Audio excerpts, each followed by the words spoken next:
welcome you. Today, we're embarking on a journey into, well, the very core of your being, the subconscious mind. It's this incredible, often underestimated powerhouse within you, constantly shaping your reality from, behind the scenes. That's absolutely right. And for this deep dive, we're really zooming in on chapter 12 from our sources. It's titled The Subconscious Mind, the Connecting Link. Oh, And this chapter, it really digs into the fascinating process of how your thoughts and maybe even more importantly, your deepest desires can actually, well, manifest, become tangible in the world through this mental force. absolutely. Our goal today is to really try and unpack this for you. We want to explore how you can consciously engage with and maybe even sort of guide your subconscious mind to help you get what you're aiming for. Yeah, how to work with it. Exactly. Get ready for some, I think, truly practical insights and maybe a few moments that'll kind of shift how you see your own mind.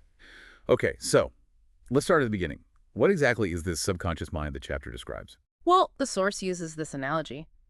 Imagine it as a vast field of consciousness. Okay. Think of it like this huge mental space where every single thought impulse that reaches your conscious mind through your senses, sight, sound, touch, all of them, You're right. it gets registered and categorized. It's almost like a universal filing system for everything you experience and think. A mental filing system. I like that image. So even those little fleeting thoughts, the ones that barely register consciously, they all get stored away in there. Precisely. And here's a really key point, maybe a bit surprising.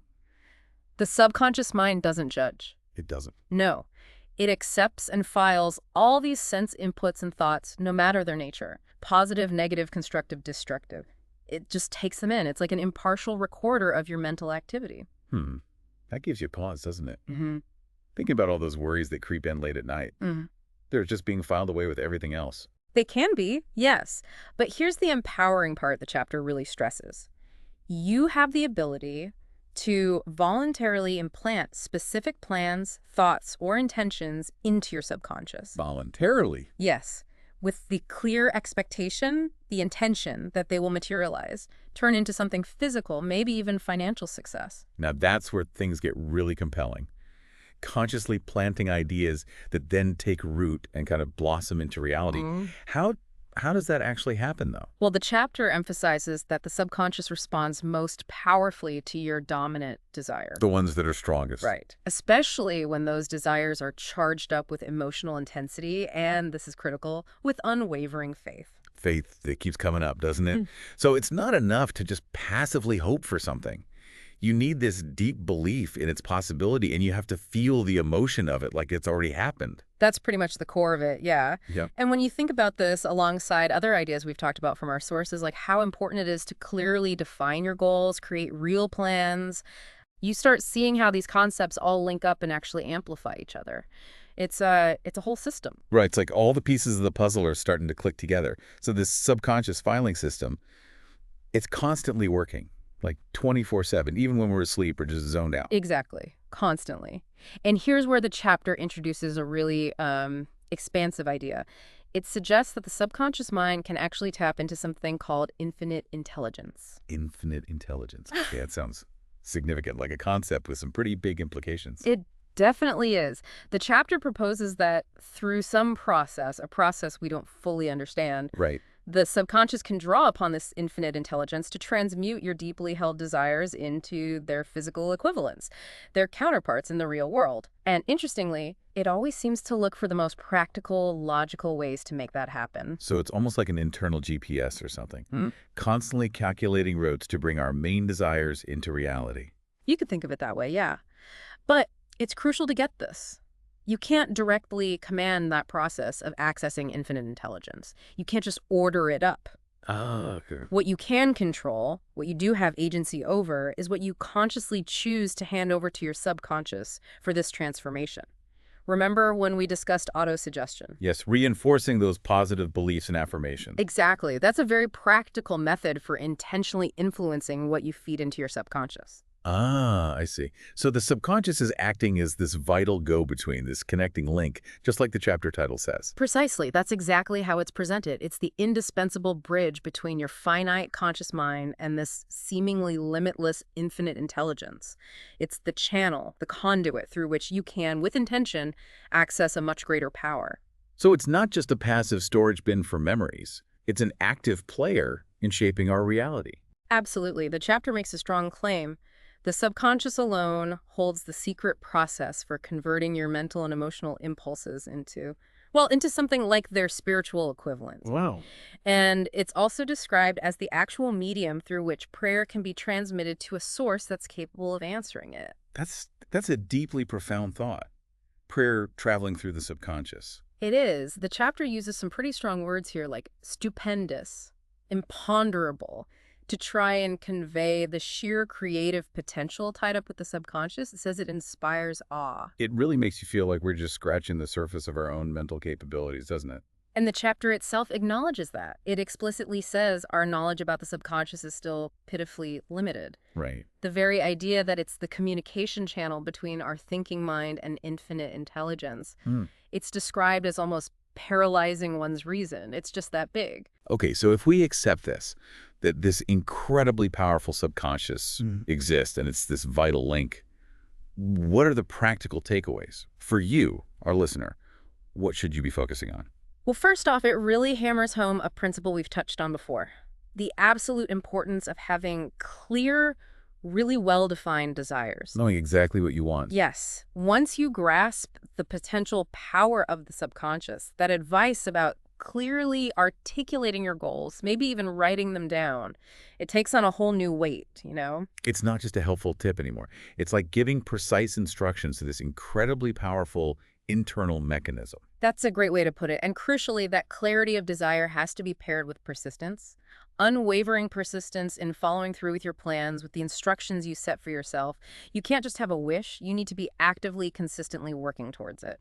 Now, the chapter mentions 13 principles. What's their role in connecting with the subconscious? Okay, so these 13 principles, the chapter explains them as stimuli. They're like the different tools or methods you can use to reach into and influence your subconscious mind. Got it. Now, this specific chapter doesn't detail each one, but it stresses that if your first tries at connecting with your subconscious don't bring immediate results, it's really important not to get discouraged. So it takes practice. It's a skill to develop, not an instant fix. Exactly. Patience and consistent effort are key. The chapter reminds us that voluntarily directing the subconscious, well, it becomes a habit. And that habit is guided and strengthened by faith. It's through applying these principles consistently over time that you build that strong connection. That makes sense. Like learning anything new, really, requires practice, dedication. But what happens if we don't consciously try to direct our subconscious? If we just let it run on autopilot? The chapter's very clear about this. The subconscious is never idle. It's always active. Always on. Always. So if you aren't proactively planting the specific desires you want to see grow, it will inevitably just feed on whatever thoughts happen to reach it. And that includes the negative ones: fear, worries about lack, anxiety about poverty. Oh, wow. So those negative thought loops we can get stuck in. Ugh. They can actually take root down there and start negatively influencing things. They certainly can. The chapter points out again that both negative and positive thought impulses are constantly hitting your subconscious, coming from all sorts of sources. Right. So the immediate focus, as this chapter lays it out, is really about helping you learn to block those harmful negative inputs and, at the same time, intentionally flood your subconscious with positive, constructive desires. So gaining conscious control over the input. That's absolutely critical. It's like installing a filter for our own minds. That's a perfect analogy. Developing that kind of mental discipline is what really unlocks the potential of your subconscious, and it prevents those unwanted thought patterns from digging in and taking hold. Okay, let's shift slightly to creation. The chapter makes this bold claim. Everything created by humans starts as a thought impulse. That's a big statement. It is, isn't it? It emphasizes that humans literally cannot create anything that wasn't first conceived in thought. And this is where imagination comes in, that incredible faculty we have. Thought impulses, when you nurture them, when you direct them with your imagination, they can be shaped and structured into actual plans, strategies. It has to be directed imagination, right? Not just random daydreaming. Precisely. Controlled imagination is essential for creating plans and purposes that can actually lead to success in whatever you're trying to achieve. It's focused, purposeful, creative thinking. And how does faith fit back into this? We keep coming back to faith, thought, and imagination. How do they work together in creation? The chapter is unequivocal on this. It states that all thought impulses intended for physical manifestation for becoming real must first pass through your imagination. And then they have to be intimately combined, mixed with unwavering faith before they can be properly planted in the subconscious mind. So the sequence is conceive the goal, vividly imagine it as real, believe with absolute certainty it's possible or happening, and that powerful mix gets impressed onto the subconscious. That's the fundamental principle laid out, that crucial mixing of faith with your plan or purpose.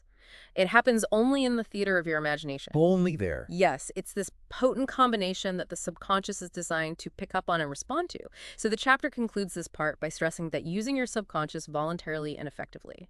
It needs the coordinated conscious use of all these principles together: clear desire, planning, vivid imagination, and solid faith. It really sounds like a carefully orchestrated mental process with several vital moving parts. Now, there's a quote in the chapter from Ella Wheeler Wilcox. Why is that included? What's its significance? Ah, yes. Ella Wheeler Wilcox's words, "You never can tell what a thought will do, for thoughts are things." They're presented as compelling evidence from someone who seemed to really understand the subconscious mind's power. Okay. The chapter explains how her lines highlight that thoughts aren't just fleeting things, they actually have substance, and they embed themselves deeply in the subconscious. Like planting seeds in fertile soil. Exactly like that. And once those thought seeds are planted, they act like a kind of magnet, pattern, or blueprint. They actively guide the subconscious as it works to translate those mental concepts into physical form. The core idea Wilcox captured so well is that thoughts are, in a very real sense, things, because every material object originates as some form of thought energy. That's a perspective that really shifts how you view your own inner world, doesn't it? My thoughts actually have power out there. Now, the chapter moves on to talk about emotion. How do our feelings play into this? How do they affect the subconscious? This is crucial. The chapter stresses that the subconscious is significantly more receptive, more open to thought impulses that are mixed with feeling or emotion compared to purely rational, logical thoughts. More feeling, less just cold logic. Right. The argument made is pretty strong. It suggests that only emotionally charged thoughts truly have the power to influence the subconscious deeply. That definitely lines up with experience, right? We tend to remember and be driven much more by emotional events than just, dry facts. Precisely. Our emotions often govern our actions. So if the subconscious responds best to emotional thoughts, then understanding our own emotions, the whole spectrum becomes absolutely critical if we want to consciously influence it. So becoming more aware of our emotional state is key to unlocking this subconscious power. Absolutely. And the chapter then lays out 7 major positive emotions and 7 major negative ones. Okay. The positive ones listed are desire, faith, love, sex, which is framed here more broadly as vital life force and creativity. Right, not just a physical act. Exactly. Then enthusiasm, romance, and hope. The chapter emphasizes these are the most powerful for creative effort, and importantly, you can actually cultivate them, master them through using them. This links right back to developing that money consciousness by intentionally filling your mind with these positive, empowering feelings. So consciously nurturing these positive emotions is like giving the right kind of fuel to those positive thought seeds we're planting. And what about the negative ones we need to watch out for? The 7 major negative emotions to actively avoid are fear, jealousy, hatred, revenge, greed, superstition, and anger. The chapter is very direct here. These destructive emotions can seriously sabotage your efforts. Because the mind can't really hold both positive and negative strongly at the same time. One tends to push the other out. That's the core idea presented. Positive and negative emotions can't dominate your mind simultaneously. One will be the stronger influence. So the responsibility falls on you, the listener, to consciously make sure that positive emotions are the dominant force in your thinking. Okay. And this is where the law of habit comes back in again. So by consistently choosing to focus on positive emotions, feel them, it becomes an ingrained habit over time, like building a muscle. Precisely. By consciously forming the habit of applying and engaging with those positive emotions, they'll eventually become so dominant in your mental state that the negative ones will find it harder and harder even to get in the door. But even just one negative thought slipping through, that could still have an impact, right? The chapter is quite emphatic about this. Even a single negative thought lingering in your conscious mind can be enough to hinder or block the constructive help you might otherwise get from your subconscious. It's like, even a tiny bit of poison can spoil the whole batch. Wow. That's a powerful warning. Yeah. Okay, let's talk about the science of prayer that the chapter brings up. That sounds really interesting. It does, doesn't it? The chapter observes how often people turn to prayer only as a last resort, when everything else has failed and they're usually feeling full of fear and doubt. Yeah, that sounds familiar. Well, it then explains that the subconscious, because it acts on dominant emotions, will actually take those feelings, the fear, the doubt, and transmit those to infinite intelligence. Wait, so if I'm praying for something good, but deep down I'm terrified it won't happen, it's the fear, not the hope, that's actually getting communicated. That's the theory being put forward, yes. Prayers offered with that strong undercurrent of fear or a lack of real belief that they'll be answered. They might be ineffective precisely because that dominant negative emotion shapes the message being sent. Now, the chapter does acknowledge that prayer clearly works for many people, and it encourages listeners to think back to times their prayers were answered. What was their mental state then? Did it align with this idea of faith and positive expectation? It's about the feeling behind the words, the belief, not just saying the words. Exactly. And the chapter even includes what it calls a prophecy. It suggests that future education systems will actually teach this science of prayer. Yeah, leading to a time when people approach the universal mind, infinite intelligence, with confidence and faith because ignorance and, well, false teachings will have diminished. That paints a picture of a much more empowered kind of future connection. It does, and it uses historical examples like how we used to fear lightning or misunderstood space Right. to show how our understanding evolves, usually driven by faith in new possibilities. It suggests that a similar leap in understanding our connection to infinite intelligence is possible, maybe even inevitable. So the message is there's a direct line. No obstacles between our individual minds and this infinite intelligence. The chapter is explicit. No toll gates, no barriers. Communication, it says, needs things like patience, faith, persistence, understanding, and genuine desire, but it costs nothing in terms of money. No need for intermediaries. No spiritual gatekeepers. Exactly. The approach has to be direct. Paid prayers are worthless, the chapter states bluntly. Infinite intelligence, as it's described here, doesn't work through third parties. You either make the connection yourself directly, or it doesn't happen. That definitely challenges some conventional ideas about prayer. Now, it also talks about the transformation of thought during prayer. What does that mean? It explains that just repeating words from a prayer book, rote memorization, isn't likely to be effective for connecting with infinite intelligence. The thoughts, the intentions behind the prayer, they need to be transformed somehow within your own subconscious. Ah, and he uses that radio analogy. Right? Yes, it's a good one. It compares it to how sound vibrations need to be amplified or stepped up to travel through the infrared radio and then step down again to be heard. Okay. The subconscious mind, in this analogy, acts like that essential intermediary. It translates your prayers into a form of vibration that infinite intelligence can recognize. So my subconscious is like my personal transmitter and receiver for these prayers, modulating the signal. That's the gist of it, yeah. It takes your thoughts and desires, converts them into maybe a different kind of energetic frequency, sends the message, and then receives the answer often as an idea, an intuition, a plan. This, the chapter says, explains why just reading prayers without feeling or belief often doesn't seem to work. It even hypothesizes that prayers are likely changed from thought vibrations into maybe spiritual vibrations before reaching infinite intelligence. And faith is still the key ingredient for making that transformation happen, for giving thoughts that spiritual quality. Absolutely. Faith is presented again as the primary way you give your thoughts that spiritual nature, that right frequency. And it hammers home the point. Faith and fear cannot coexist. They're incompatible. One will always dominate the other. Okay, this has truly been a deep and, well, really thought-provoking dive. So let's try and wrap this up. What are the absolute core takeaways from this crucial chapter 12? Well, in essence, the chapter paints the subconscious mind as this incredibly powerful tool we all have, ready to help translate our deepest desires into reality. It acts as that vital, direct link to what's called infinite intelligence. And this connection works best when our desires are filled with real emotion and backed up by solid, unwavering faith. So, consciously choosing positive thoughts, actively cultivating belief, using your imagination purposefully, these are the keys to learning how to harness this amazing inner power. And I can definitely say we've dug into all the main ideas, the stories, the insights, the examples within chapter 12, the subconscious mind, the connecting link. We've covered the important details, the explanations. No stone left unturned in this chapter. Agreed. We covered it thoroughly. So here's a final thought for you, the listener. to really chew on.